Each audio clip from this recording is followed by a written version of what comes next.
Hey everyone, welcome back to the channel. In today's quick Maya tutorial, I'll show you how to move the pivot point of an object, a small trick that can make a huge difference when modeling, animating, or transforming objects in Maya. Let's jump right in. First, select the object whose pivot you want to move. You can click it directly in the viewport, or select it from the outliner.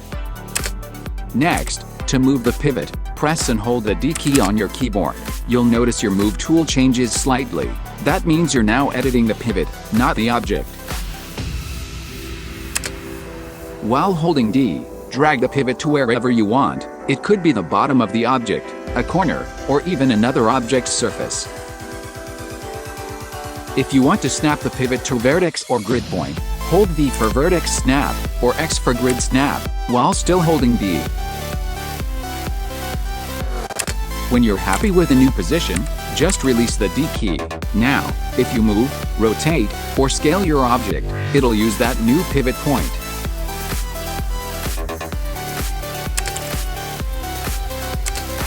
And that's it. You've just learned how to move and snap pivot points in Maya. If you found this helpful, give the video a thumbs up, and don't forget to subscribe for more 3D tutorials and tips every week. Thanks for watching, and happy modeling!